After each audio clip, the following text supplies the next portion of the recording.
Okay, so I have gone ahead and given myself a trillion mana. Like I said I would give myself basically infinite mana in the last episode, but I'm giving myself a trillion mana. And I decided that I won't use the mana to upgrade accessories. That's a little bit cheese in my opinion. Just because they cost so much mana, so yeah, I won't be upgrading accessories with the mana, but weapons and pets and armor is what I'll use it for. Just to save me some hassle. Spending the extra time farming for mana.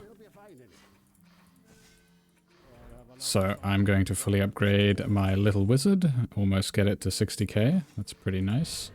In fact, I think that's what I'm going to do. Don't know why I'm unequipping it.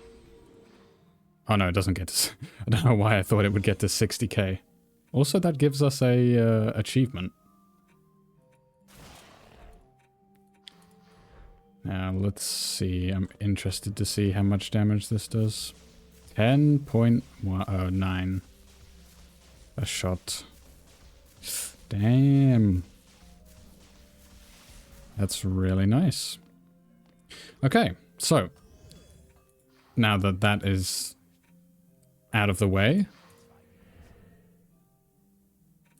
I am going to continue on clearing maps for the lost quests. Now, here we have, where is it? Wintermire. Now you might notice right here, I've already beaten this on Nightmare Hardcore campaign. And that's because I wanted to test a build, and instead of going on open or local to complete it, I did it on ranked. I just wasn't paying enough attention and just muscle memory clicked on ranked and did it on ranked. So that's unfortunate, but the build I'm going to do now, this is the second time I'm running it, the build I'm going to do isn't even the same as the one I was testing. But I'm pretty sure it will work. So yeah, unfortunately, this isn't a first try or, you know, a first attempt. So I'm a little bit annoyed about that, but oh well. We will have to be more careful next time if I choose to test something. I'll have to make sure I'm definitely not on ranked. Okay, so I'm going to do a strength drain here.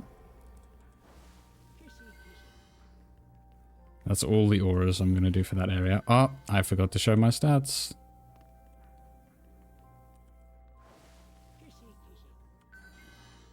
Let's see, can I think here I'm just going to do ensnare and strength drain, and then I'm going to do another strength drain here.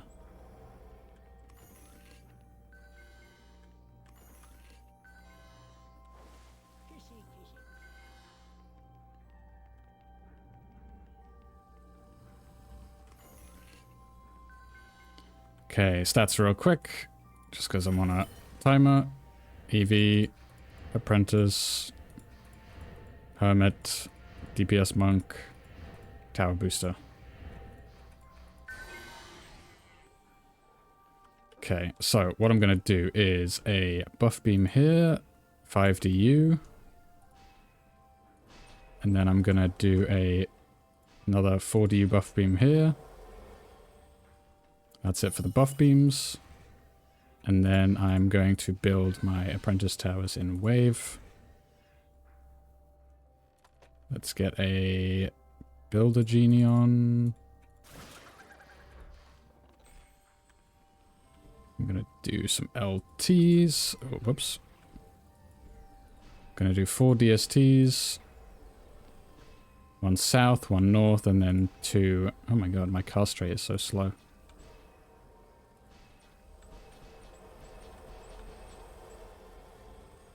I think I do 8 lightning towers.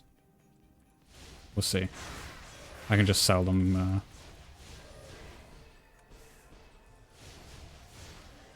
Yeah, let's upgrade this buff beam.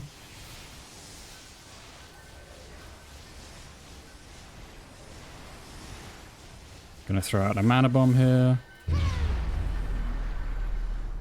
Get this buff beam maxed out.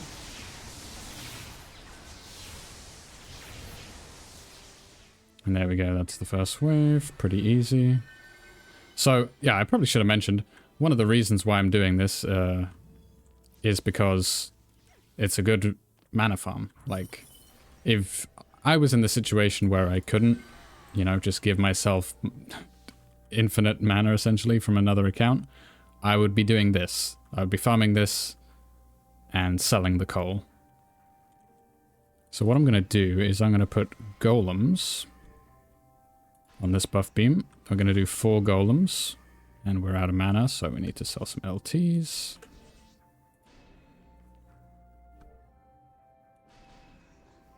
So I'm going to put 4 golems here. And you know what? You could probably... yeah, you can definitely get away with just 3 now that I look at this.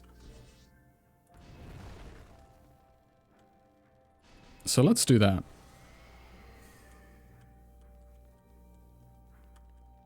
Yeah. 3 should be fine.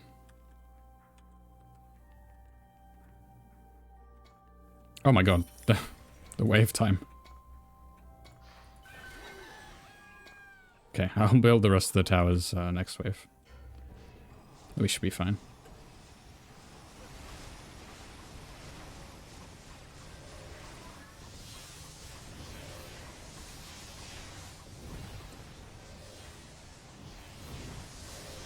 So, what made me think about doing this is the build I did for Spooktacular Bay campaign with blocking off the evil barbarian with 2 golems. I thought about this when I was, you know, thinking of running this map. I was like, what kind of a build could I do? And then I was like, well, golems worked really well for blocking off the evil heroes, so I'll try it again here. And since both evil heroes spawn in this side of the map, you don't have to worry about any enemies coming from this side. So just blocking off this area with golems. Originally my plan was to do 4, but you can easily block off the entire area there with just 3. So, and let's see, I was going to do 2 seed bomb towers. And that's perfect DU. Okay, very nice. And I'm going to upgrade on my Adept, I think.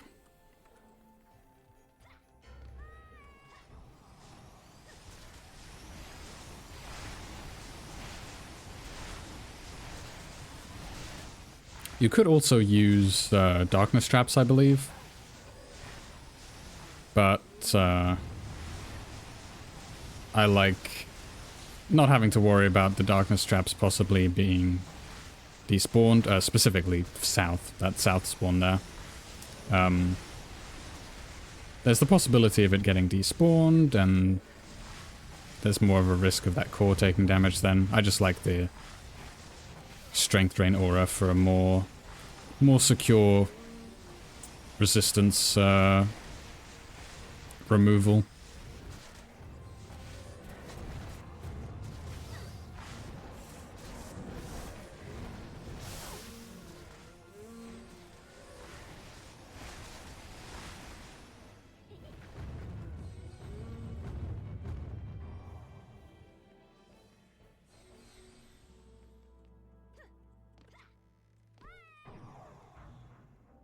And the seed bomb towers, of course, it helps a lot with the ogre that can come down here. The DST isn't always enough to deal with that by itself. So that seed bomb tower helps a lot with DPSing that ogre.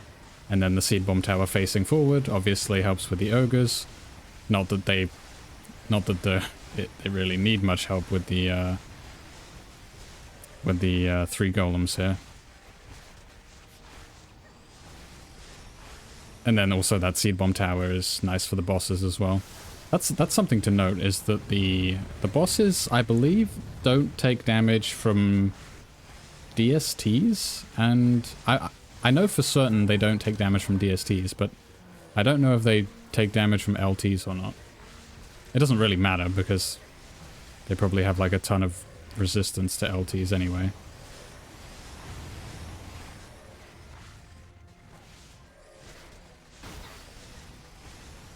But yeah, so you can't really, well, you can't kill the bosses with Apprentice Towers at all. But yeah, when the Hermit came along, opened up some new possibilities. We're not going to be AFKing the boss, you know, killing the boss with towers exclusively, but they're definitely going to play a pretty big part.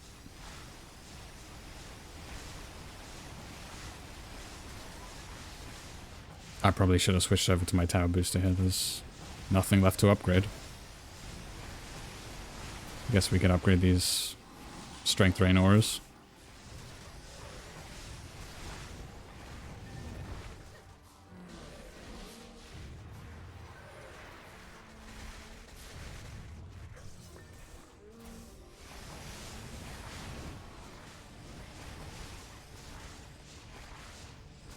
So yeah, you want to place your towers here just far back enough to where they're still in range of the golem's healing, but not so close that when the evil heroes, you know, swing at your golems, they're not going to hit your towers back here.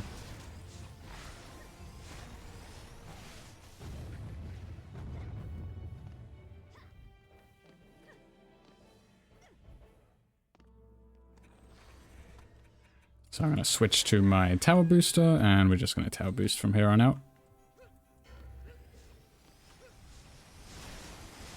Doesn't really matter where you shoot. You could shoot over there, or you could shoot over here. Both work pretty well.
Very interesting how the mobs, the goblins and orcs that make their way to the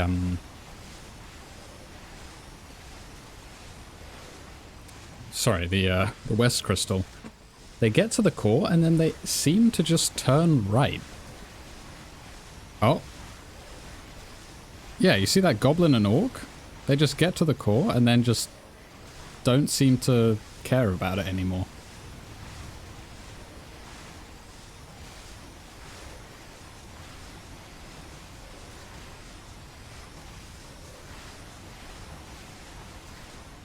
I suppose that's the aggro of the golems, if I had to guess. Can't think of anything else that would be affecting that other than like the player aggro or the tower. Okay, now we want to add in our DPS. I'm gonna add in my I'm going to add in my Hermit, because I actually want one of the, I want the monk weapon from this. It's a really nice monk weapon. I'm also going to add in a summoner. So yeah, the weapon I'm most interested in on this map is, also I really should have had my tower booster as one of my split characters, but it doesn't matter that much.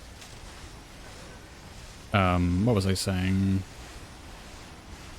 Yeah, the monk weapon from this is a really good DPS weapon.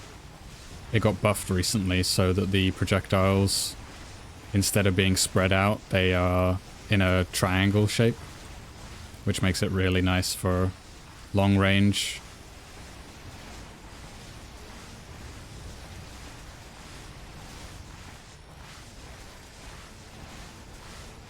Much, much better than the current DPS weapon we have, that's for sure.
So yeah, I'm just going to kind of park my DPS monk right around here. And we are kind of don't have much mana. I'm just going to go grab some mana real quick. And I'm going to press V here to skip the boss cutscene, or the boss timer I should say.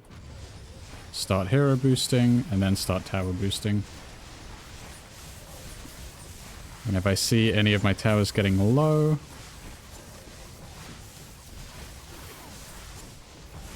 or the golem specifically. Ah, nice. Dying very quickly. Golems don't appear to be taking any damage. There we go, there's one of them down, there's two of them down, and now it's just the Spider Queen. So I'm gonna get a little bit closer. Maybe attack with my weapon as well on my DPS monk. There we go. Really simple build. I think it works quite well. Probably also works with much lower stats as well. You know, I have sort of... I mean, oh well, I was using... Well, that isn't relevant for the boss fight, but... Let's see how much... Yeah, these are my hermit stats, not even 5k, so... Yep. Pretty fast as well. Excluding the decades I took on the build phase. Fairly decent combat.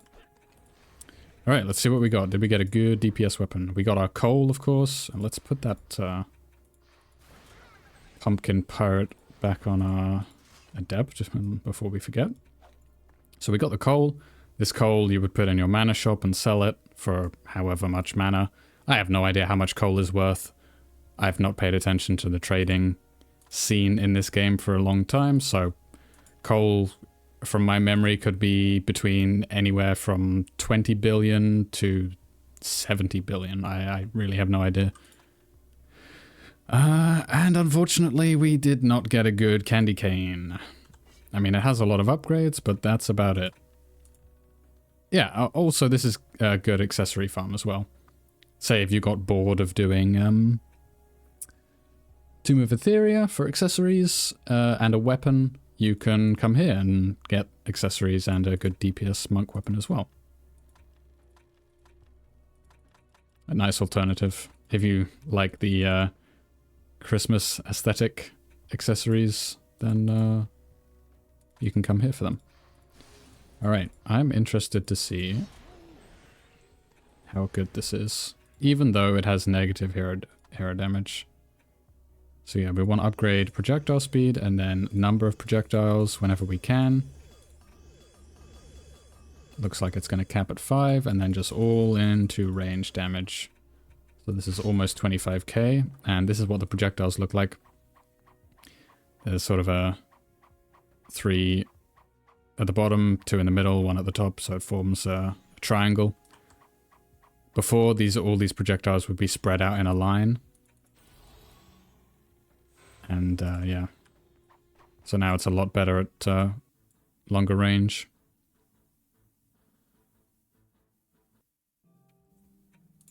So let's see. Even with the hero damage loss, let's see how much better this is. It would be kind of funny if it just isn't better. Like 2 million?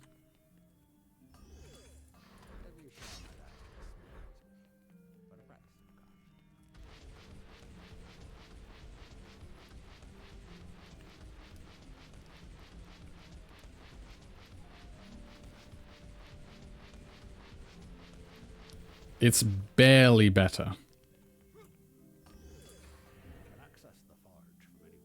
I mean, this... How much more hero damage do I have? 4.9 to 4.6. Yeah, so I lose like 300 hero damage from that.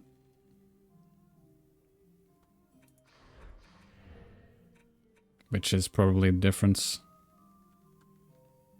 And we do lose HP. Honestly? It's going to affect our pet DPS as well. Yeah, I'm sticking with this one for now. This is not good enough. But you get the idea. If it's... I mean, it is a good... You know, if you get a good one, I would say it's worth using. So yeah. That's going to do it for Wintermire. Next up... I think we'll do Magus Citadel. I think we'll just go down from this point. We'll do Magus, then Almanac, and then Infested. And then sort of work our way from the top again, doing the more difficult ones like Ember Mount. Temple of Water isn't that hard, so maybe we'll do Temple of Water next.